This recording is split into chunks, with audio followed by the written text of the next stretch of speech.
Bonjour à tous, j'espère que vous allez bien et que tout se passe bien pour vous. Je suis heureuse de vous accueillir aujourd'hui dans cette nouvelle capsule astro. Comme je vous l'avais promis, nous allons poursuivre nos investigations et nos recherches dans les énergies de l'année 2020. En effet, je vous ai dit que le côté astrologique de l'année 2020 était très intense, qu'il y avait beaucoup de choses à voir. Et dans la vidéo précédente, je vous ai parlé principalement de la grande conjonction Pluton-Saturne-Jupiter dans le signe du Capricorne, en vous disant un peu de manière générale les énergies que ces conjonctions contiennent et aussi les dates clés, les moments importants qui seront où elles seront effectives dans l'année. Ce qui est important de comprendre, c'est que ces dates clés, ça ne veut pas forcément dire qu'il va se passer quelque chose de précis ces jours-là. Je le précise parce que je ne sais pas si c'était très clair dans la vidéo précédente. Ce que ça veut dire surtout, c'est que une fois ces dates atteintes, eh bien ce sont des points de non-retour. Il ne sera plus possible, quoi qu'il se passe, avant, après, de faire marche arrière. On ne peut que avancer et évoluer. Donc aujourd'hui, on va essayer d'aller un peu plus loin dans la compréhension de ces grandes conjonctions entre Pluton, Saturne et Jupiter. Et pour cela, eh bien, je suis allée fouiner dans notre passé. Et oui, parce que des conjonctions comme celle-là, il y en a déjà eu, et ça peut être important donc d'aller voir ce qu'il s'est passé. Et j'ai trouvé 2 conjonctions au cours des 2000 dernières années. Alors, des conjonctions Pluton-Saturne, il y en a eu plusieurs. Des conjonctions Pluton-Jupiter ou Saturne-Jupiter, il y en a eu plusieurs aussi. Mais ici, je me suis vraiment intéressée à une triple conjonction dans le signe du Capricorne. Donc, il y en a eu une en 549 et il y en a eu une en 1517. Alors, je ne vais pas vous faire tout un détail historique parce que je l'ai fait, je l'avoue. J'ai noté beaucoup de choses. J'en ai réduit beaucoup aussi de manière à ne garder que l'essentiel, enfin ce qui me paraissait le plus important pour en arriver aux déductions que je vais vous partager aujourd'hui. Je ne vais pas vous les donner ici en vidéo, mais vous les trouverez dans le Grand Guide Astro 2020 dont vous avez pu voir, donc ça y est, il est sorti. On en reparlera plus tard. Alors donc, il y a eu 2 grandes conjonctions, en 549 et en 1517. C'est à ces moments-là que l'on trouve des grandes conjonctions très rapprochées, en tout cas de Pluton, de Saturne et de Jupiter dans le signe du Capricorne. Ce qui nous donne 2 grands cycles. Un grand cycle de 549 à 1517 et un autre grand cycle de 1517 jusqu'à aujourd'hui. Donc, comme vous le voyez, le cycle de 549 à 1517 est un cycle de presque 1000 ans. Au cours de ces 1000 ans, Pluton s'est retrouvé 4 fois dans le signe du Capricorne. J'ai donc découpé cette période-là en 4, tout simplement. Et pour les événements historiques, eh bien, j'ai tout simplement aussi regardé ce qu'il s'était passé à chaque fois qu'il y a eu une conjonction Pluton et Saturne dans un signe quel qu'il soit. Donc, comme je vous l'ai dit, je ne vais pas vous faire tout l'historique ici, mais vous livrer mes conclusions. Et j'ai donc pu remarquer que dans chaque phase, on retrouve à peu près à chaque fois les mêmes choses. C'est-à-dire qu'il y a eu une transformation des cartes géographiques, avec par exemple dans la première phase la création de la France par l'unification des royaumes francs. Il y a eu ensuite des guerres de territoire, il y a eu des transformations par exemple du lac Flévaux en golfe navigable ou encore le canal de Milan. Donc à chaque fois on trouve ça dans chacune des phases. Il y a une modification, on va dire, des cartes géographiques ou des grands moments aussi de tempêtes ou de tremblements de terre ou d'éruptions volcaniques, etc. Dans chacun des 4 cycles que j'ai déterminés, et ça sera pareil en fait pour la suite, on retrouve également à chaque fois aussi des nouvelles idéologies qui apparaissent. ou des nouvelles religions. Ou encore, il y a une division dans les religions existantes. Par exemple, il y a eu le grand schisme d'Orient qui avait séparé les églises d'Orient et d'Occident. Il y avait eu aussi l'apparition la création de l'abbaye de Clairvaux qui a ensuite mis en place les Templiers. Il y avait eu aussi la fondation du chiisme qui est une seconde branche de l'islam. Le bouddhisme qui s'est répandu du côté du Japon. Et puis, si vous avez le courage d'aller regarder vous-même, vous pourrez vous rendre compte aussi que chaque phase se termine généralement par des catastrophes naturelles avec des mauvaises récoltes ou de la famine ou des maladies. Ensuite, il y a donc eu une deuxième conjonction Pluton, Saturne et Jupiter dans le Capricorne, qui est une période plus courte, qui a duré environ 500 ans, et qui se termine là actuellement, depuis 2017 en fait, depuis que Saturne est entré dans le Capricorne. Ce cycle qui a débuté en 1517 est intéressant parce qu'en fait il avait commencé, je dirais, une première fois en 1515 où Saturne et Pluton étaient conjoints dans le signe du Sagittaire. Et en 1515, dans le signe du Sagittaire, avec cette conjonction, eh bien ça a été la bataille de Marignan, qui avait été remportée par François Ier alors que c'était sa première année de règne. Donc ensuite, en 1517, ces deux planètes se sont retrouvées toutes les deux dans le signe du Capricorne. Et Jupiter, cette planète, était en trigone en fait dans le signe de la Vierge. Uranus était en Taureau au passage. Donc il n'y a pas eu de grande conjonction dans le signe du Capricorne entre les trois planètes. Mais il y a eu une conjonction Saturne-Pluton en Capricorne, une conjonction Jupiter-Pluton en Capricorne, un peu plus tard donc, et une conjonction Jupiter-Saturne dans le signe des Poissons. En fait, la période précédente qui avait commencé en 549, elle a vu les trois conjonctions s'étaler sur à peu près 3 ans. Et dans ce cycle-là, qui a commencé en 1517, eh bien, les trois conjonctions se sont en fait produites sur une période d'environ 6 ans. Et nous, cette année, on va avoir tout sur une seule année, Voilà, donc comme ça, déjà, vous comprenez un peu l'histoire. Ça veut dire que pour nous, ça va aller très très vite, très rapide, très brutal en fait aussi. Donc la conjonction Pluton-Saturne, elle a eu lieu en 1517, à partir du 28 novembre 1517. Et ces deux planètes-là, elles sont restées quand même très proches l'une de l'autre, une bonne partie de l'année 1518.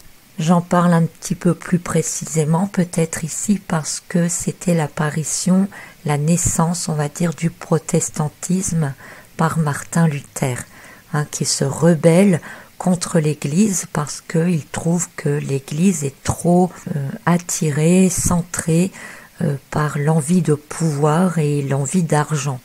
Et donc que l'Église de l'époque oublie en quelque sorte les bases principales de la religion et tout son côté spirituel. Et Luther en fait proteste contre cela, donc c'est pour cela qu'on l'appelle le protestantisme.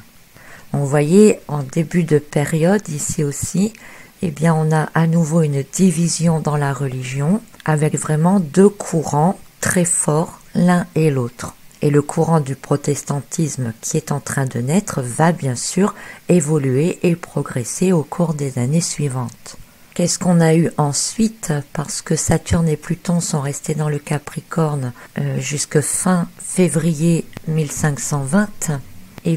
Entre 1518 et 1520, il y a eu la découverte et la conquête de l'Empire aztèque.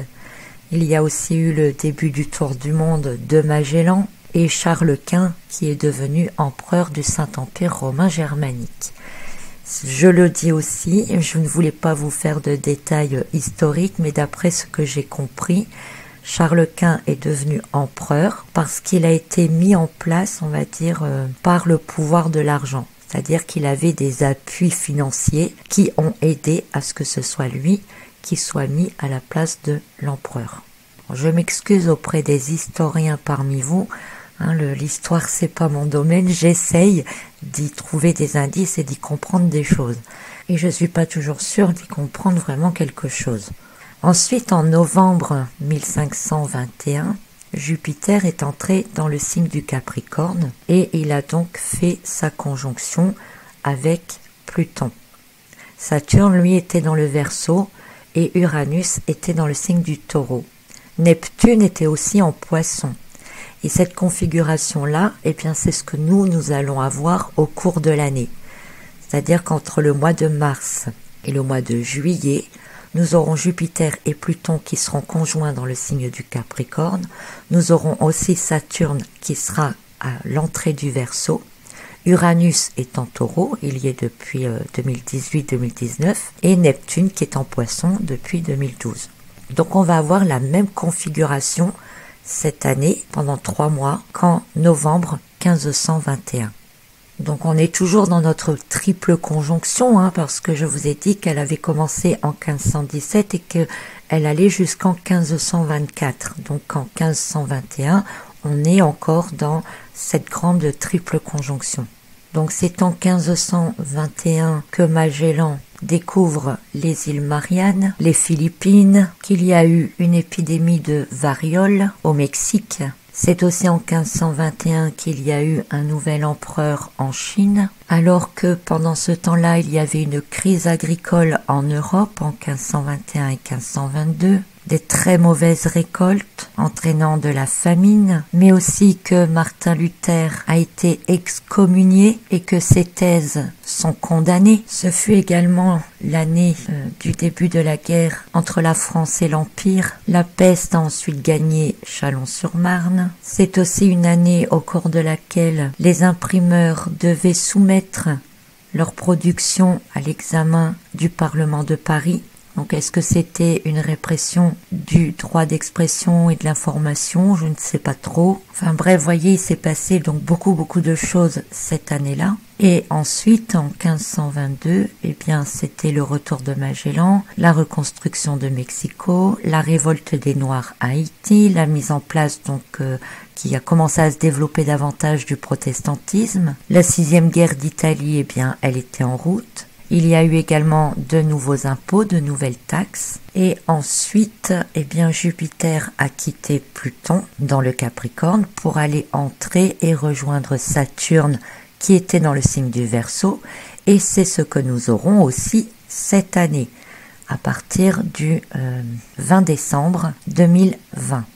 On aura Pluton en Capricorne et Jupiter qui rejoint Saturne dans le Verseau et ils vont même faire une conjonction. Donc à cette époque-là, la conjonction exacte Jupiter-Saturne a eu lieu quelques mois après, non pas dans le signe du Verseau, ils y ont été conjoints mais n'ont pas fait de conjonction exacte. Par contre, ils ont fait une conjonction exacte en 1524 dans le signe des Poissons. Et ces deux planètes sont restées conjointes jusque début mai 1524.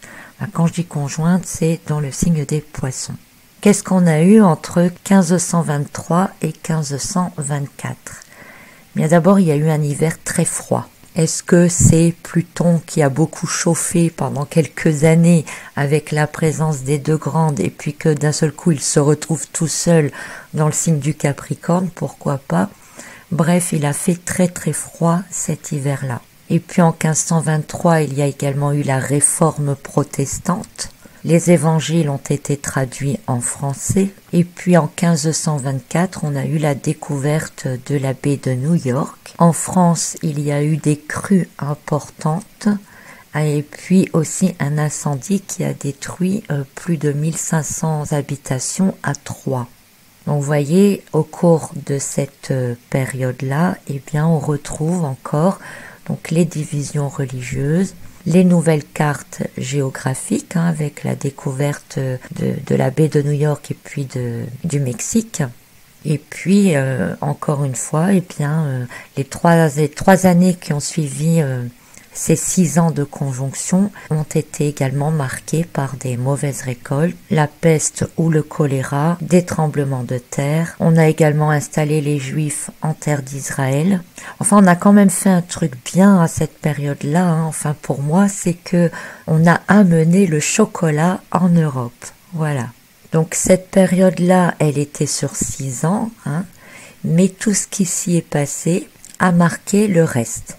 Pourquoi? Parce que une fois qu'on a eu découvert l'Amérique, je mets ça entre guillemets, on ne pouvait plus faire comme si ça n'existait pas.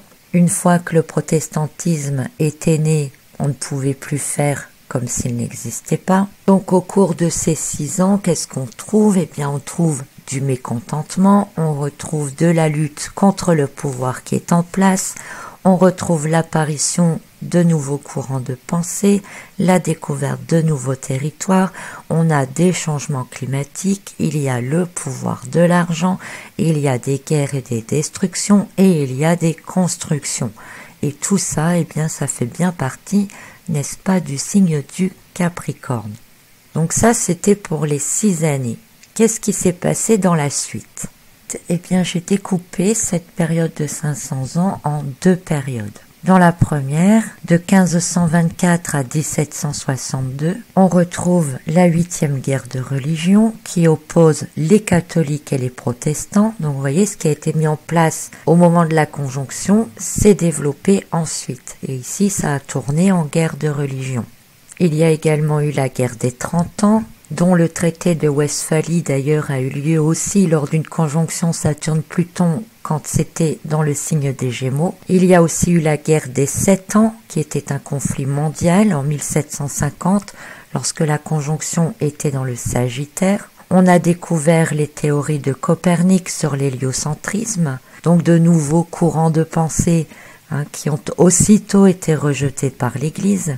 Mais même si ça a été rejeté, quelque part, ça a permis l'ouverture des consciences sur le monde qui nous entoure. Et les découvertes de Copernic, elles ont eu lieu lors d'une conjonction Saturne-Pluton aussi, dans le signe du Taureau. Ensuite, il y a eu la deuxième phase qui a commencé en 1762 jusqu'à aujourd'hui.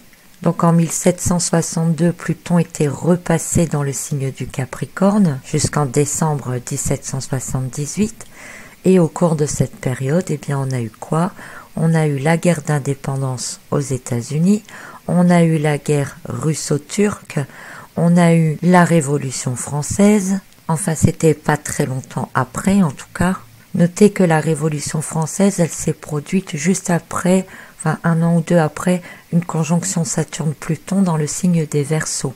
Mais plus proche de nous, eh bien, on peut parler aussi de la chute des régimes communistes en Europe, de Tiananmen, ou encore de l'arrivée au pouvoir, par exemple, de François Mitterrand, qui a été le premier chef d'État français socialiste. Et puis, on peut parler aussi des Gilets jaunes, dont l'action se répand à travers le monde, en Algérie, à Hong Kong, pour ne citer que. Au cours de cette grande période, on a également eu des mauvaises récoltes, de la disette, des tremblements de terre.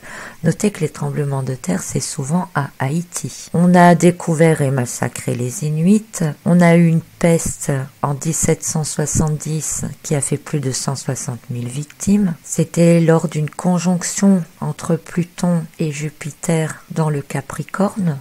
Au niveau des changements des cartes géographiques, on a eu donc les États-Unis qui ont reculé leurs frontières à l'époque en 1819 jusqu'au Mississippi. On a eu le partage de l'Afrique en 1885. On a eu le partage du monde en 1947 entre les 3 grandes puissances. Et puis encore plus proche de nous, on a eu la chute du mur de Berlin. Enfin bref, je vous ai dit que je ne vous ferai pas de grandes leçons d'histoire, donc je n'en ferai pas. Toujours est-il que dans cette phase-là, on retrouve également des divisions ou des changements de voies religieuses. On retrouve des changements de cartes géographiques. On retrouve de nouvelles découvertes. On retrouve à chaque fois des catastrophes naturelles et on retrouve des maladies. Donc ce qui est intéressant, c'est de comprendre que le monde d'aujourd'hui découle de la période de 1518 à 1524, comme je vous l'ai décrite précédemment. vous avez pu vous en rendre compte, on a l'impression que je parlais de nos 2-3 dernières années. Depuis ce temps-là, en fait, nous n'avons fait que poursuivre ce qui a été enclenché pour quelque part en revenir au même point, mais sous différentes formes, différentes manières. Les différentes découvertes du monde nous ont conduits à explorer notre planète et à nous ouvrir sur l'univers. Le pouvoir de l'argent s'est fait ressentir de plus en plus fortement et les différentes taxes et impositions se sont diversifiées. La division religieuse n'a fait que s'amplifier, prendre d'autres formes, permettre d'autres religions de se répandre, d'être acceptées. Le mot humanisme est même revenu à la mode. La conquête des terres, elle était synonyme de puissance, mais une fois que toutes les terres ont été conquises, eh bien on a cherché la puissance autrement. Alors on a été dans la ruée vers l'or, on a été dans la ruée du pétrole, on a déplacé des populations. Donc finalement aujourd'hui, quelque part je dirais que les problèmes sont les mêmes, les causes sont les mêmes, seuls les contextes changent. Alors maintenant, en ayant observé un peu tout cela, vers quoi allons-nous? Où va le monde? Il est important de comprendre que les 2 grandes périodes précédentes ont marqué et nous ont fait franchir des points de non-retour. Que ce soit dans le premier grand cycle ou dans le second, à chaque fois de grandes découvertes territoriales ont ouvert notre connaissance, notre conscience sur le monde qui nous entourait. Nous avons exploré la planète et maintenant l'espace. Nous explorons aussi davantage les fonds marins. Nous pouvons conclure que lors de chaque grand cycle Saturne-Pluton en Capricorne, notre vision et notre connaissance du monde changent et maintenant celle de l'univers et de l'espace. Et à chaque fois, ce sont des faits dont nous ne pouvons faire abstraction par la suite. Nous avons en parallèle fait évoluer nos sciences. Nous avons exploré la matière, les atomes, la physique, les mathématiques et plus récemment, nous étudions la physique quantique. La science concrète qui nous permet d'observer et d'agir sur le monde qui nous entoure, signe du Capricorne, le cycle dans lequel nous entrons va nous emmener sans doute encore bien plus loin dans la compréhension de ce qui compose notre monde et notre univers. Peut-être découvrirons-nous de nouveaux horizons, de nouveaux mondes, d'autres entités, qui sait, on pourrait même imaginer une base spatiale sur la Lune ou sur Mars, puisque le Capricorne, c'est la conquête de territoire. Dans tous les cas, chaque découverte est le pont vers une autre découverte, et on ne peut pas faire abstraction, et on ne peut plus revenir en arrière. Chacun des grands cycles a aussi eu son lot de catastrophes naturelles, ou pas. Nous pouvons remarquer qu'elles s'intensifient ou sont de plus en plus fréquentes. Le premier cycle a connu une augmentation de 1 à 1,5 degré des températures, que nous connaissons également à l'heure actuelle. Nous sommes dans une nouvelle phase d'augmentation. Ces augmentations de température changent aussi la face du monde. L'histoire nous montre que l'augmentation des températures augmente le nombre des tempêtes, peuvent balayer certaines villes, que certains peuples sont obligés de se déplacer, etc. Ce qui peut aussi engendrer de nouvelles tensions et de nouvelles conquêtes de territoire. De nos jours, ce n'est plus tellement la conquête de territoire, mais surtout le problème d'accueil des populations ou encore les difficultés d'approvisionnement en eau de certains pays ou de certaines régions. Notons que la conjonction en Capricorne augmente aussi donc les risques de tremblements de terre, d'éruptions volcaniques, de tsunamis. Nous assistons déjà à une augmentation de leur fréquence depuis quelques années. Et remarquez donc au passage que Haïti est souvent concerné quand ça se passe dans le Capricorne. Ainsi, chaque grande catastrophe naturelle change elle aussi la donne, obligeant ensuite soit à reconstruire, soit à modifier le paysage, interrompant alors le cours de l'histoire en route. Puisque les cycles précédents nous envoient sur des chamboulements climatiques et des problèmes de récolte, on peut penser que nous subirons nous aussi de mauvaises récoltes au cours des quelques années à venir. Des mauvaises récoltes qui entraîne l'augmentation des prix, qui entraîne la malnutrition ou des problèmes de santé ou de soins. Donc je n'irai pas jusqu'à envisager une épidémie, mais on peut être dans une grande détresse. Je parlais aussi, j'avais été attirée lors de mon interprétation du tarot en parlant aussi de santé et de maladie.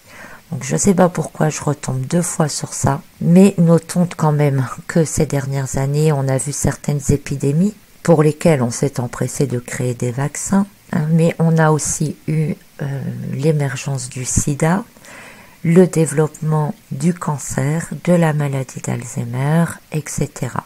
Donc avec tout cela, eh bien, il est possible qu'on voit émerger une nouvelle conscience par rapport au style de consommation, par rapport aux moyens de se soigner. Donc c'est peut-être vers cela aussi que nous allons. Les 2 grands cycles précédents nous montrent aussi qu'à chaque fois, il y a eu une division des religions, des idéologies, des croyances, mais aussi des mécontentements qui ont emporté les uns contre les autres en créant des affrontements récurrents. Nous avons, nous aussi, de nouveaux courants philosophiques ou idéologiques et une spiritualité différente qui se développe de plus en plus et qui se détache même, je dirais, des icônes.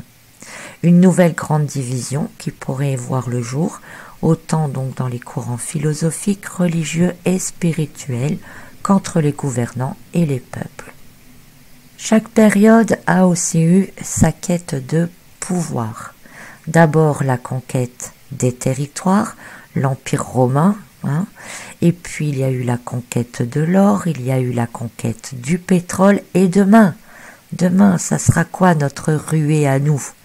Eh bien, ce sera sans doute celle de l'eau et de l'air. Un air de plus en plus pollué, une destruction des forêts qui ne peuvent que conduire à un réchauffement, réduisant l'eau, engendrant un air moins respirable, et donc les conquêtes de l'eau et de l'air seraient le but de l'homme de demain. Mais ce que nous montrent surtout les périodes précédentes, et c'est mon avis personnel évidemment, c'est que le sort de notre monde et des populations, le devenir des hommes, était à chaque fois au bon vouloir de quelques-uns.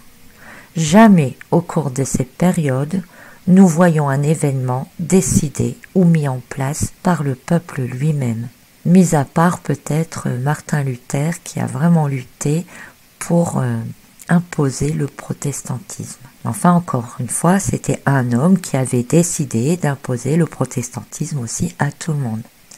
Donc l'homme, on lui a imposé les religions et les croyances, on lui a imposé les guerres, on lui a imposé les besoins matériels. À l'heure actuelle, on lui trouve même des solutions pour des problèmes qu'il n'a pas. Je pense aux toutes les inventions là qui servent strictement à rien. Par exemple, les appareils électroniques là qui vous disent quel temps il fait dehors. Je suis désolée, vous ouvrez votre fenêtre et puis vous allez le voir le temps qu'il fait dehors. Bref, nos ressentis primaires semblent très loin pour beaucoup de gens. Alors je ne dis pas qu'il faut revenir à l'âge de pierre, bien entendu, mais d'utiliser la technologie autrement, de prendre ce qui est bien, ce qui est bon et pas le reste. On peut aussi remarquer que ces dernières années, on n'invente rien de vraiment nouveau. On ne fait que revisiter ce qui existe déjà en améliorant.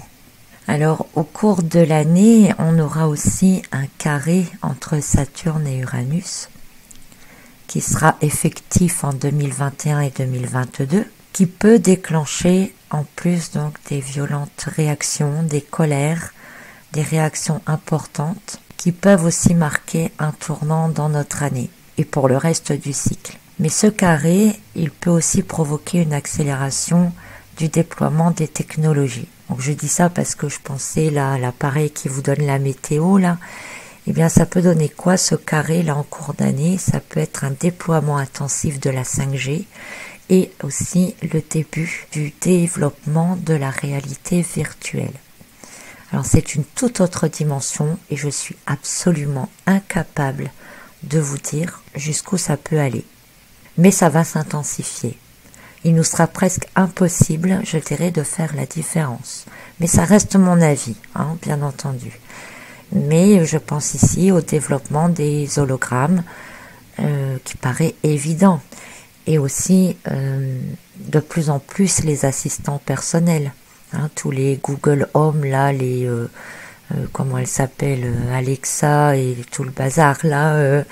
Hein, donc tout ça, ça va s'intensifier.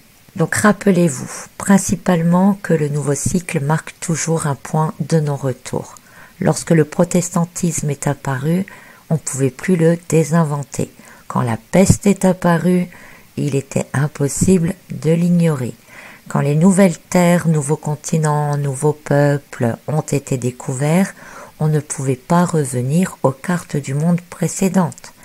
Il faut donc être conscient de ce point de non-retour.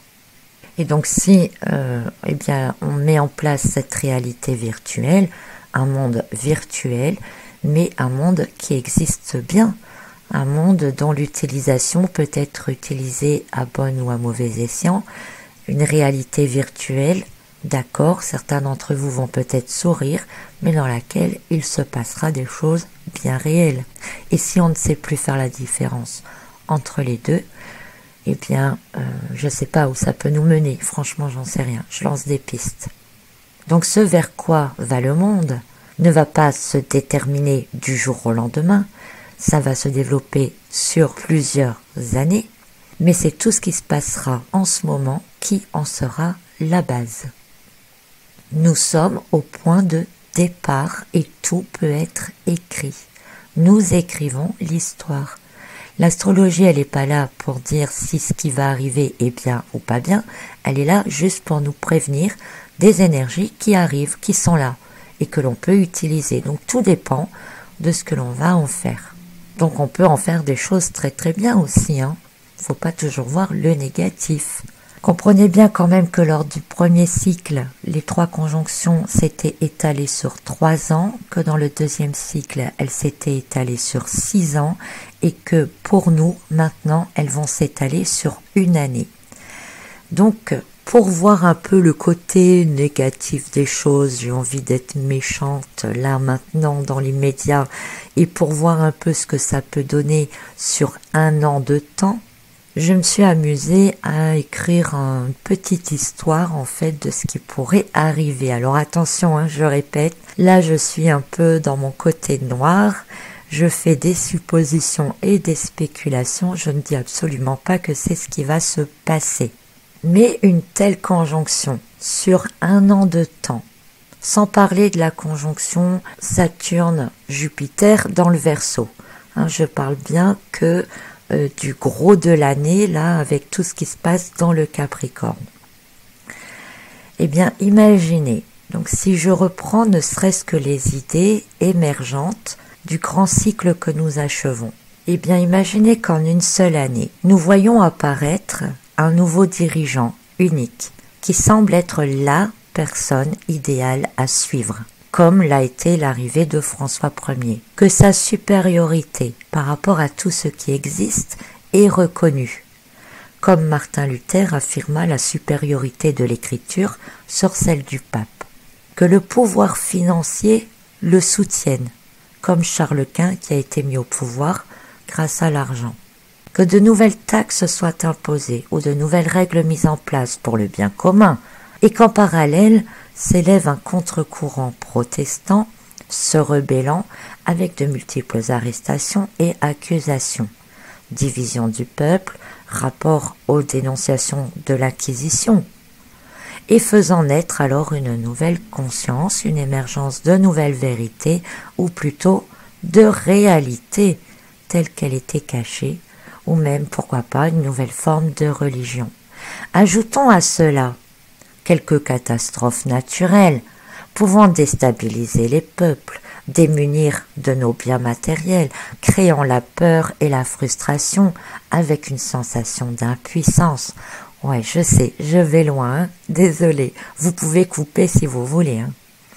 Puis on va ajouter à ça encore une petite flambée des prix à cause de mauvaises récoltes dues à un hiver froid et à un été chaud. Et puis allons-y, hein, une petite maladie nouvelle hein, qui se répand comme une traînée de poudre, pourquoi pas, et dont on nous sortira bien entendu un joli vaccin. Et puis qu'en parallèle, eh bien, imaginons que nous faisions également des découvertes sur notre monde, un changement cartographique des continents, la découverte d'une nouvelle planète, que sais-je, ou tout simplement une redistribution des territoires, comme cela s'est déjà produit par le passé. Le développement soudain de la 5G et des technologies de pointe grâce à l'accélération des débits Internet qui pourrait créer un nouveau monde holographique, une autre réalité, et tout cela donc sur l'espace d'une année. Voilà, je vais un peu loin, je le sais, mais il fallait que je le dise. Mais même si je vais un peu loin, c'est parce qu'en réalité, c'est très difficile de savoir comment toutes ces puissantes énergies vont être utilisées dans l'année, comme je le disais avant. C'est un point de non-retour, c'est un tournant très important. Et seul ce qu'on va en faire déterminera la suite de l'histoire. Donc pourquoi est-ce que j'ai tourné tout cela dans un côté sombre et un côté noir là à la fin? C'est parce qu'il faut aussi que vous compreniez que ces énergies-là, tout le monde peut les utiliser. Comme je vous l'ai dit, l'astrologie ne dit pas si ce qui va arriver c'est bien ou mal. Elle dit juste ça va arriver. Nous pouvons les utiliser, d'autres peuvent les utiliser aussi. Voilà. Donc j'ai été un peu méchante, c'est vrai, mais c'était pour vous faire prendre conscience que ça peut être utilisé dans plusieurs sens. Voilà, donc je répète aussi hein, que je ne suis pas une experte en histoire, j'ai juste été faire un petit tour, même si j'y ai passé beaucoup de temps parce que j'ai noté beaucoup de choses. Je n'ai retenu vraiment que ce qui me semblait cohérent dans chacune des époques par rapport à aujourd'hui. Donc pardonnez mes erreurs si j'en ai fait, ce ne sont que des premières recherches, des premières constatations, mais ce qui est à retenir, c'est qu'on est vraiment à la base, au départ d'un nouveau grand cycle, d'une nouvelle ère, et qu'il y a moyen de faire basculer beaucoup de choses. Donc puisqu'on ne peut pas vraiment repartir de zéro, parce qu'un monde dans lequel le pouvoir n'existe pas, la religion n'existe pas, l'argent n'existe pas, ce n'est plus possible. Ça a existé, donc on ne peut plus revenir en arrière et faire comme si ça n'avait jamais existé. Donc la seule solution qui reste pour les hommes d'aujourd'hui, c'est ce que finalement tous les hommes ont toujours fait, c'est aller vers l'ouverture de conscience et d'ouvrir nos champs d'action vers de nouvelles choses. Et pour cela, eh bien, je dirais quelque part que nous avons la chance, et c'est ce qui est différent par rapport au cycle précédent, c'est que nous avons la chance d'entrer dans un cycle d'air. Et c'est ce que nous verrons dans une prochaine partie astro des énergies 2020. Voilà, j'espère que je vous ai pas trop ennuyé, j'espère que vous avez compris des choses. On fait ce qu'on peut, on explique comme on peut, comme ça vient, voilà. Je vous remercie de votre écoute, de votre patience et je vous dis donc à très bientôt pour la suite.